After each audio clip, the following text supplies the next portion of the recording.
Hello, Rob from Fountain Pen Journey with a review of the Delike New Moon Rose fountain pen.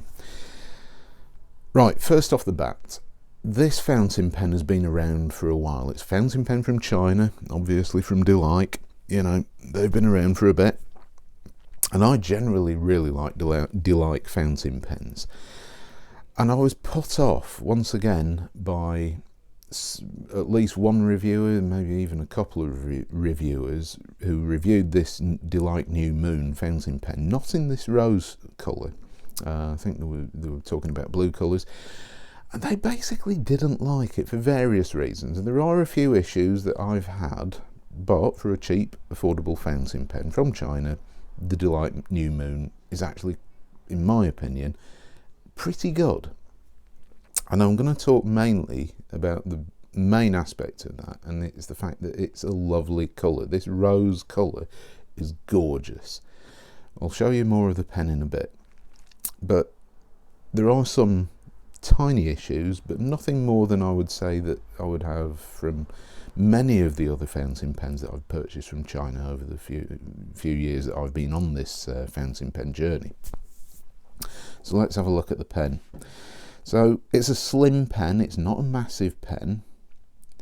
We have sort of black finial up there with a band, the clip, chrome, decent length, it's quite tight, reasonably springy. We have a cap band down here which has some writing on which I can't make out, of course. I should have looked at that prior to doing the doing this video, but anyway, there's writing on there. I'm sure it says something like New Moon. So that tapers down to this barrel, which is quite slim, which tapers down itself to a metal ring with the same material as the barrel. Now, I don't know whether I can... No, I've made a mess of the focus now. There we go. So let's talk about this material. Delike New Moon in Rose. Can you see that? It's really, really very attractive. It isn't the most ostentatious, chatoyant material, but it is very even. I mean, there is good chatoyancy in these chips in the acrylic, which actually do.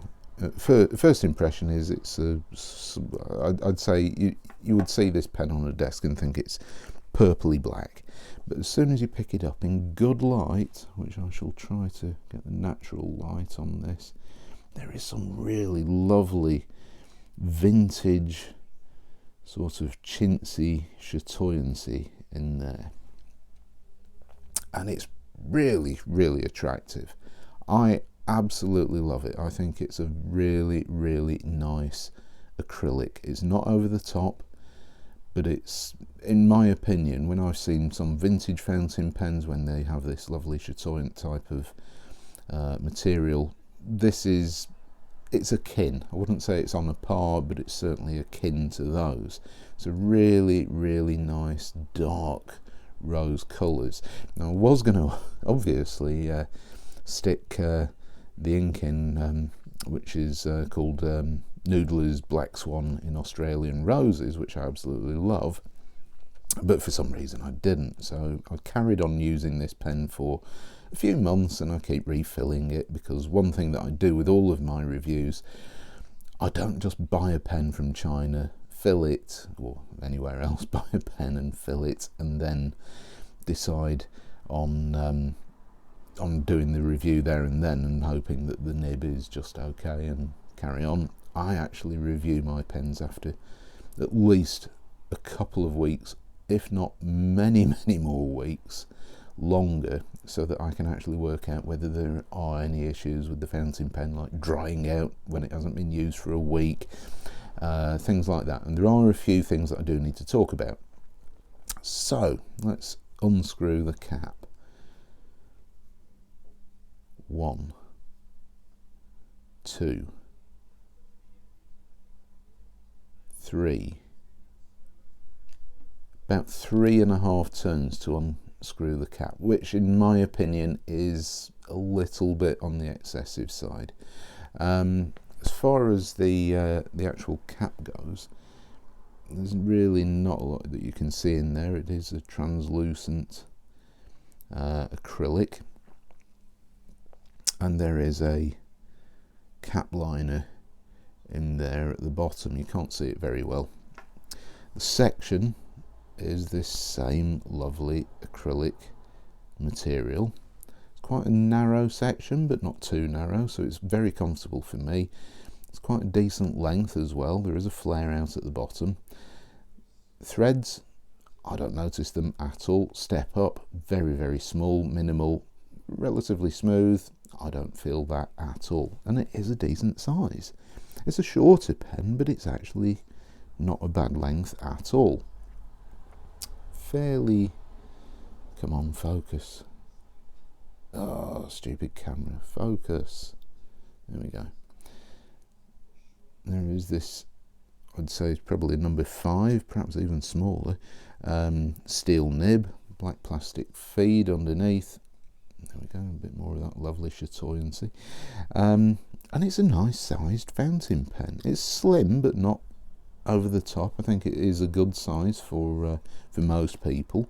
The cap doesn't really post. It's a bit wobbly. It's not particularly deep, but it does post, and you can use this pen posted, which is quite nice. And this focus is driving me absolutely mad. So it's a decent fountain pen. I'll just compare it in size with my reference, which tends to be a Lamy Safari, or an All-Star in this case. So I mean, it's a narrower fountain pen, not much, tiny bit shorter, uncapped.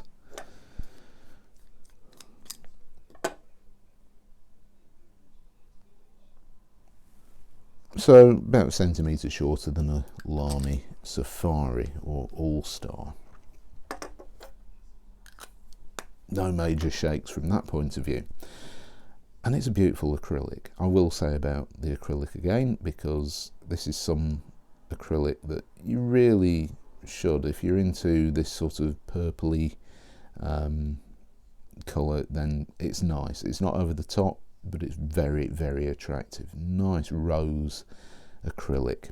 So let's get on to the writing sample, and this is where I do need to say a little bit more about this this particular fountain pen.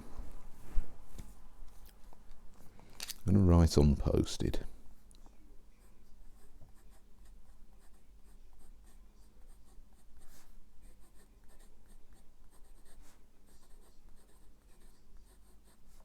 This is the rose version. There are a couple of other colours, including a blue. Medium steel nib.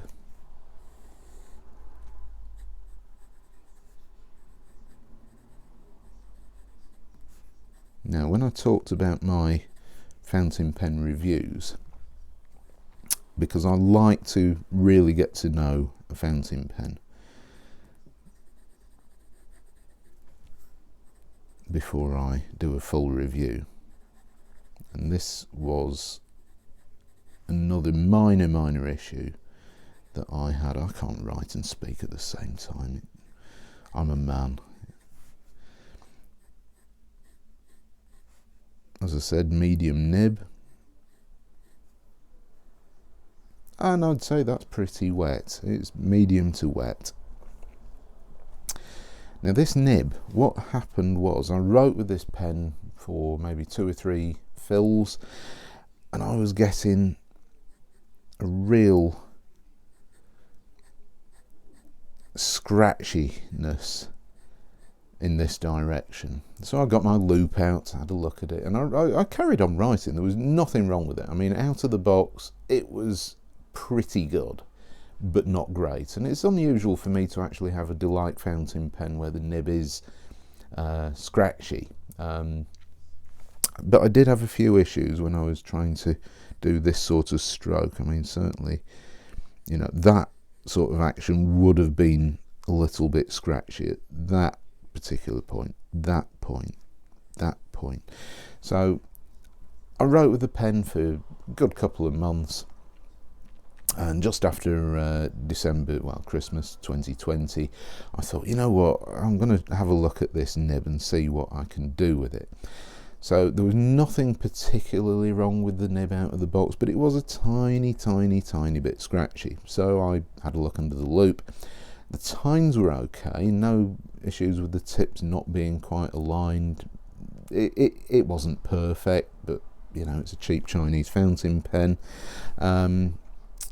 And I thought, you know what, I can't do much else with the alignment, so I took it to a bit of 12,000 grit micro mesh, and I did the usual figure of eights and infinity symbols and things like that on the micro mesh for a while, kept testing the pen, and now it writes really smoothly. It's really good, and it's a decent medium nib, decent width. You can see for a medium, yeah, it's good. It's perhaps not as broad as some of the Jinhao medium nibs, but I'm really happy with it. So I did have to do a tiny bit of work on this particular fountain pen, on the nib, but your mileage may vary. The one that you get, if you buy one of these, you may find that the nib writes just absolutely fine straight out of the box, because there is that variability with these lower cost fountain pens. If you're interested in knowing what ink this is the online, they're based in Germany, so it's online cranberry, and it is a nice sort of cranberry red, hint of purple in there, and if I smell it, it's got a very faint smell of cranberry. It is supposed to be a scented ink. It's not the most scented ink by any stretch, but yeah. So there is the ink. So I'm quite happy with that. And as for reverse writing, it's scratchy. It's dry, extra fine, not pleasant, not something I would do. So that, once again, I'll show you this lovely rose acrylic. Very attractive, very pretty, but not too pretty, if you know what I mean. Nice slim fountain pen, not overly slim. There's a lot to like about this fountain pen. It's a good size. I love how it writes, especially now I've tweaked the nib slightly, smoothed it out, and I'm actually really pleased. This pen definitely does get a thumbs up from me, because it is a really nice pen to write with now. And I love, once again, this rose acrylic is really attractive, without being so in your face that you go, whoa, that's a bright, shiny, pretty fountain pen. So, thank you very much for watching. I will be reviewing more Chinese fountain pens very soon, amongst my other fountain pens that I have acquired on my fountain pen journey. So do hit the subscribe button if you haven't already, and turn on all notifications if you don't want to miss any of those. And thank you very much for watching, and I shall see you next time. Bye.